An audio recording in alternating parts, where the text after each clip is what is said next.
Hello Australia, Dr. Bruce Long speaking. I trust that you're enjoying silly season in our great nation as much as I am. Of course, there are many people in the world at the moment who don't have reason to celebrate during what is our festive season in the West. And a group that comes to mind first and foremost at this time are women, dissidents and protesters in Iran who are being murdered, abused and having their human rights egregiously trammeled by the Islamic regime, by their own government.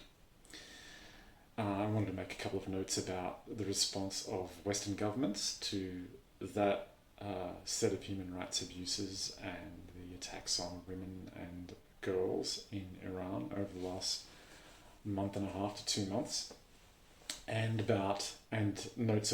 to make notes about the responses of our own major Australian political parties and representatives thereof. So first, to the positive, the United States Department of State and Treasury have been targeting specific individuals associated with the Islamic regime in Iran with surgical sanctions. And in my opinion, this is an excellent move and to be endorsed and encouraged. And evidently, a significant amount of thought went into it. And there's a lot of thought and consideration behind the sanctions. And another positive thing to say about them is that it's an incredibly large bureaucratic administration in the State Department and the Department of Treasury in the United States that is responsible for these kinds of things. And they really did move quite quickly, within 3 to 4 weeks, I believe, not much longer than that, from the abuses becoming apparent and becoming, increasingly more serious. So that's to be applauded, and I applaud the United States State Department and Treasury and Secretary Blinken and all those involved in implementing and applying those targeted sanctions against Islamic Republic regime members and supporters in Iran and elsewhere. And more positive notes, Australia's political parties have thrown their weight behind having Iran correctly excised from, excluded from, thrown off the United Nations Commission for the Status, or Commission on the Status of Women. And that, of course, was only right, and that Iran remained on that commission was an egregious offence to women everywhere, given the circumstances and given the abuses against women and girls, and we're talking school children here really, in Iran by the Islamic regime. And I know that this will bring to mind issues relating to the Taliban in Afghanistan for many people, but that's not a topic that I'm going to touch on at this point. I'm going to keep my focus on the response of the West to the problems in Iran. And my statement won't go for much longer, it's relatively brief. So those are two positives, the responses of the State Department and the Department of Treasury in the United States, in the shape of targeted sanctions against representatives and supporters of Iran's Islamic Republic regime, and then the exclusion or ejection of Iran from the UN Commission on the Status of Women, which of course was another positive move in the right direction by the world community, by the United Nations, by the West, by all of those that should be concerned with such egregious abuses of women and free speech, secular free speech proponents in any nation in the world, including Iran, and especially given that Iran is a reasonably advanced society in terms of economic capacity and technical acumen and technology and scientific capabilities. I mean, as a nation, they're supplying Russia with some of the weaponry that Russia are using against Ukraine in the Russian-Ukrainian war. So, and that alone is enough, in addition to the amount of effort required to stop them from attaining nuclear weapons over the last several decades. And that's enough to demonstrate that they have a lot of scientific acumen and capability. So we're not really talking about a third world country here that's being abused and picked on. We're talking about a relatively wealthy, scientifically capable and socially and technologically relatively advanced government and nation that, or a nation where the government is assassinating its own female schoolchildren for speaking out against the government with, free speech, essentially. And this, of course, is totally unacceptable by by any standard that belongs in the world in 2022. I've said it many times in social media. It's a truism, and in some senses it's a silly statement, but in many senses it's not at all silly. And the statement is that it's 2022, not 1022 or 922. We're not in the Dark Ages, or we're not supposed to be. We're not in the era of Viking raids or raids on Constantinople, or we're not supposed to be.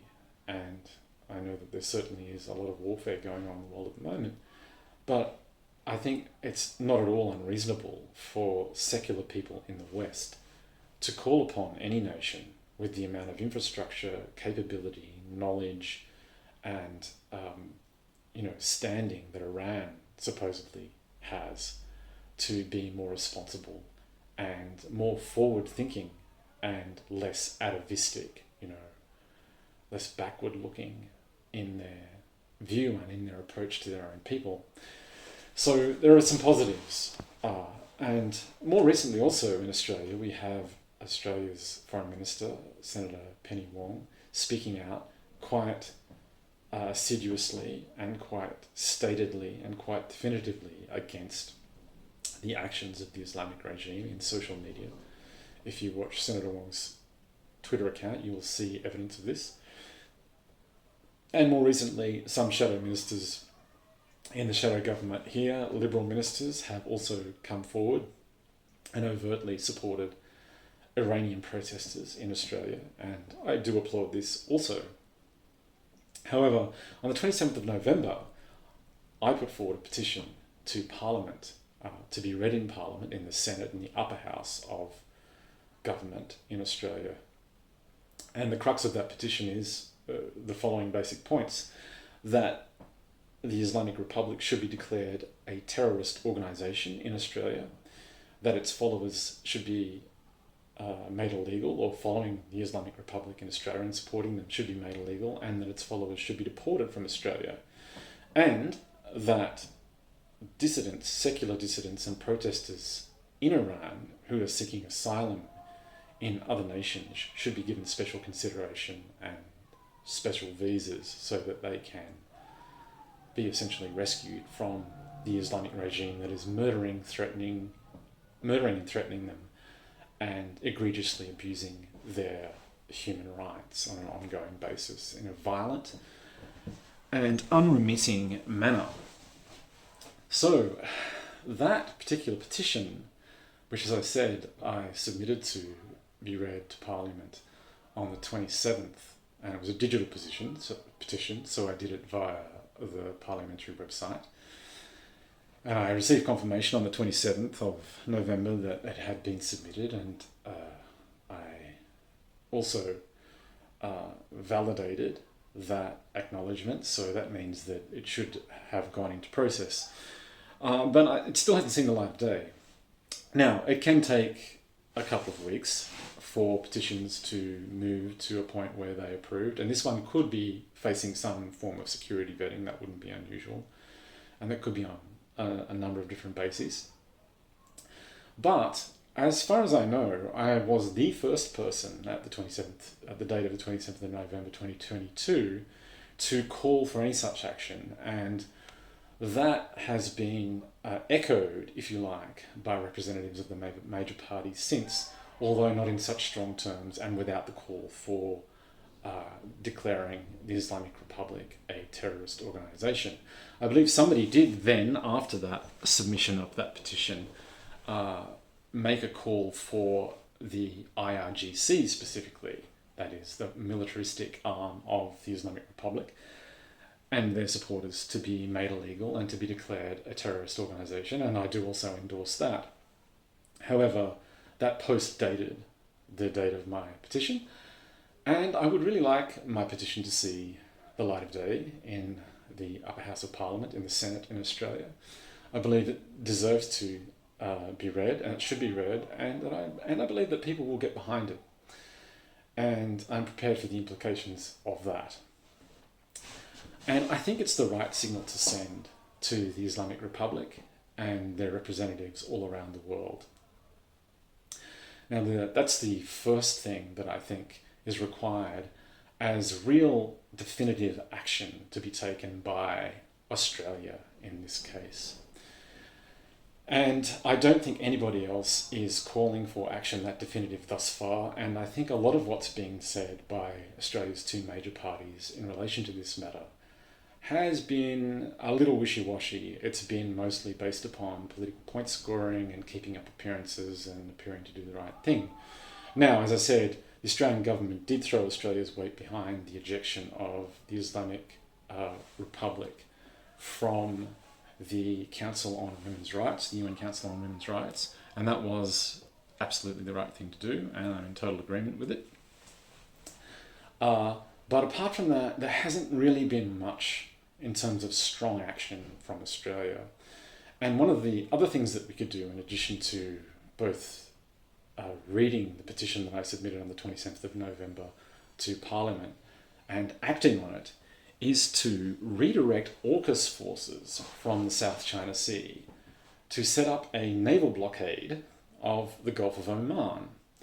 Now, I understand that people who are in the security community and security analysts who are specialists in geostrategy and geosecurity and so on the one hand, might see this as a slightly, or even more than slightly, nutty idea. On the other hand, really, it's almost a naval blockade that we have in the SCS. And in my view, the actions being taken by the military-industrial complexes of the United States, Australia, and the UK, although mostly by larger nations like the United States and the UK, in the SCS are just as nutty, if not more nutty. And if we are to have AUKUS forced upon us in a non-democratic fashion, as I believe it has been, in other words, if we are to have foreign influence exercised in our nation through so-called think tanks, I like to refer to them as brink tanks, i.e. brink of war, such as ASPI, if we are to have AUKUS essentially forced upon us and have no choice in the matter, then can we at least please use them for reasonable and sensible applications? Can we get them out of the South China Sea, where they're harassing China needlessly, subordinate to the surround and contain mission and the so-called rules-based order imperatives of the United States and their military-industrial complex? Can we get them out of there and instead do something genuinely useful with them and use them to leverage on behalf of the dissidents and protesters against the Islamic Republic in Iran? And can we do that as soon as possible? I think that it's something that the United States and the AUKUS treaty forces are perfectly capable of. It's certainly not like the United States is unfamiliar with naval blockades and how to execute them. And I'm sure that the details and the specifics of how that's done do involve risk and danger, and there are people that know about that far better than I do myself. However, it seems to me that they're already being put in harm's way, unless, of course, the fact of the matter is that geostrategic and geoeconomic and military-industrial planners, those who are responsible for placing AUKUS forces in the South China Sea and around Taiwan in the first place, unless they know that in fact really China's not very much of a threat, because China is balanced and sensible and a large, highly sophisticated, technically capable actor that is secure and confident and won't easily be bullied into any kind of regional conflict.